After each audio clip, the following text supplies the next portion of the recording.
Hello, fellow traders. 'Tis I, the Rumpled One, coming to you Thursday, September the 19th. The year's 2019. Let's talk trading. Talking yourself out of a trade.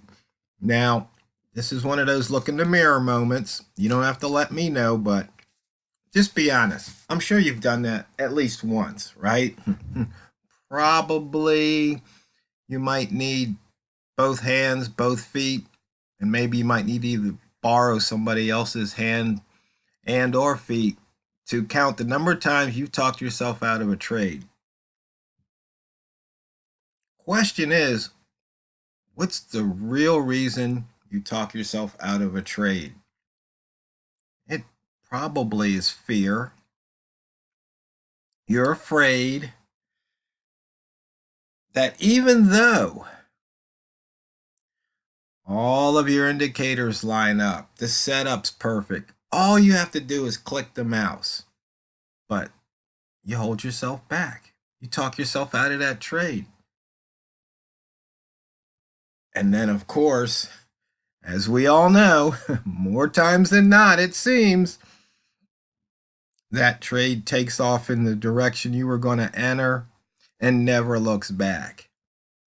And then you kick yourself. But you see, there's many facets to this. Unless you've got a spreadsheet or a journal or something, a chalkboard where you're actually keeping track of these things, you've got such a bias, an unrealistic view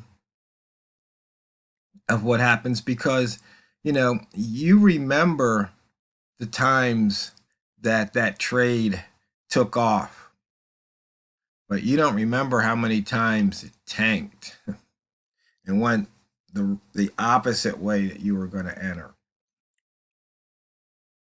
But for the purpose of this video, we're going to talk about talking yourself out of a trade where everything, the setup was perfect, and you just didn't do it. Choking under pressure. Once again, that fear. But you see, there's a way around that. And it's right here. It's the first thing I usually talk about. It's that risk and money management. Because if you have your stop loss set, well, the worst thing that can happen, barring a black swan event, one of those unforeseen, once in a lifetime, once in a blue moon kind of things, the worst thing that's going to happen is you're going to lose the amount you're willing to lose on that trade. And so with your system, with your method, all you have to do is execute it. Because if your method produces positive outcomes more times than not, and the size of those positive outcomes exceed your risk, then, hey, yeah, you're going to have some of those days where you execute and your stop gets hit. But to talk yourself out of the trade, no. You see, you're lacking confidence. But why? Maybe you're new to my videos or somebody else's method and you watched it for a while. But you don't really have confidence because you haven't done it, so you're not competent in it, and you haven't had any success. And then what happens if the very first time you get stopped out? Oh, your confidence just drops, right? But the thing is a sample size of one shouldn't really be a deal killer. No, you should at least do 10 trades, but that's really not that big of a sample size either. Maybe do a month's worth of trades. Maybe do a year's worth of trades, 100 trades. I mean, you have to pick something that makes sense. So you can say, okay, this method's not working for me. And, this method I'm executing and performing as per the method, but it's, I'm not making money. I'm stopping out. And I've checked my notes. I've checked everything. So I'm going to have to move on. Well, yeah, that makes sense. But if you start doing a method and you repeat it a few times and you get some success, some wins, you're going to build up your confidence. You're going to be, in practice, you'll be more confident. And hey, you'll be on your way. But once again, you cannot lose more than you're willing to lose per trade. And just remember, boys and girls, fellow traders, these videos are for educational purposes only. And that Forex trading is very risky, and your results may differ from mine. And so, that being said, if you're seeking financial advice, go to an accredited financial professional. So when they lose your money, you know it was lost by somebody with the documentation and the training and the license to make those trades, right? Okay, then we got that out of the way. Let's go. So we still have a couple of pairs that haven't filled the gap this week, but remember yesterday was FOMC and there was a few other pairs. I hope some of you took advantage of those trade opportunities. So you see, if you watch my videos, you see usually by the end of the week it's all filled, right? And every now and then we'll have one or two, but usually, more than not, they fill the gaps. So you see this, but maybe you're afraid to trade it. All you have to do is set your stop loss. Either it works or it doesn't. You do it week after week, and then you say after 10 weeks, I might like this method. So here we're looking at the weekly. We see that price had gone through the top of the previous week's upper wick zone, and then now is returned and 7 pip below. And we're 161 pips away from that yearly open. But we're 198 pips up for the month. Strong month here. Now you see we've actually dipped back into the range of the first trading day of the week right here. So yesterday, you see where a candle opened, you had a chance to jump in here on that break right there. Gave you the opportunity. Now we're back in it. And there might be an opportunity to the upside today or tomorrow. Might even be one to the downside. Just depends on how price moves.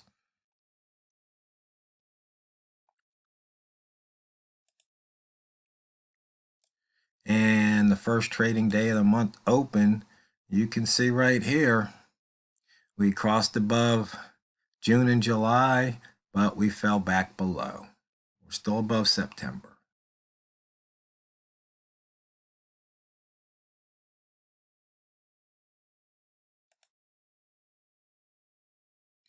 And right here, you can see where we are. We're above the low of June. We're still above the low of August, but we crossed below the low of July. Inside bar, didn't have any chance this week because we already broke out here. You see there's a few new inside bar opportunities here. Pound dollar might look pretty good. You can see right here that there's an opportunity. Looks like it did slightly break through the low, but then bounced off of it. Put this back to the yen. And daily range, we only have 4 over 100 so far today. And you know how important range is because that's what gives us the money. And you can see we broke through the lower wick zone of the previous day. and there was about 20, 22 pips to be had if you punched out at the right time. Holo opportunity, you see the monthly, daily highest open was today, and the daily H1 highest open was right here. You see price went up, came back down and through, and then it dropped like a rock, giving you an opportunity for an H1 lowest open, and you can see it came back and touched again. But once again, confidence, where do you get it? Through success. But you know, if you put your stop loss here or possibly here, what's the worst thing that can happen? You hit your stop loss. So it's like, oh, but of course, who likes to have their stop loss hit? But this is part of trading. Buy zone. We had the pivot point just outside the short zone. Not much of a strong bias, but anyway, it got hit. You took that short. That was the only trigger, and it paid off. Once again, buy zone. You see the open, you see the triggers. You know, you either put the stop on the opposite side of the open, or you just reverse the trade if it hits the other zone.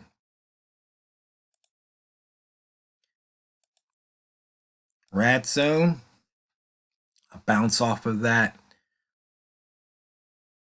daily low right here. There was enough range, 68 pips.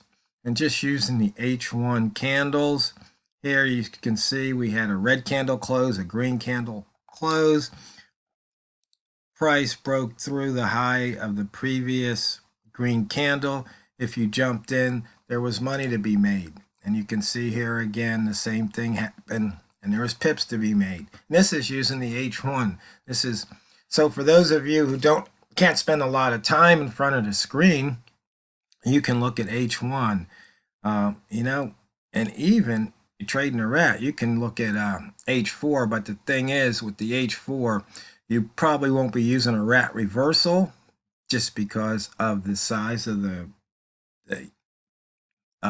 hourly or the H4 candles. So right here, you can use a H4 lowest open to get your reversal trade.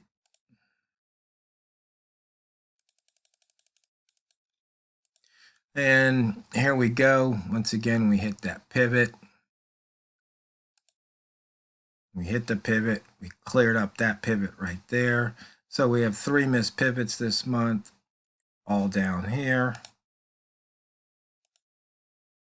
Price action screen, 3 ball at the bottom, green at the line, red, or 1 ball at the top, red at the line, and so on and so forth. You've seen that before. Wick zone, not much of wick zone, so in and out, in and out. My favorite are trading lines here. You can see went through the previous week's high, dipped right back through, and price just continued on a southerly fashion. Since I've opened this trading profile here, oh, maybe about, I don't know, 4 or 5 pips. Not too much action at the moment. Einstein line, we're still within. And this one hasn't been changed yet. This still has the old EUR settings. I need to change that. That's okay. You can use these settings if you like. And looking at the that HL5 that I'm going to have to upload for you guys. But you can see here's the monthly wick zone. We've got the daily and the weekly, how it's all bunched in together. But you can see trading at these horizontal lines, once again, proved to be profitable. And actually, that's not the yen. Switch this back to the yen. But same thing is true here. And the range, 68 for the day, 103 for the week. You can see we're in that ATR zone down here. Okay, that's it, fellow traders. Just remember, it's not what you trade, it's how you trade it. So go out there and drain the banks and hit the subscribe button if you're new.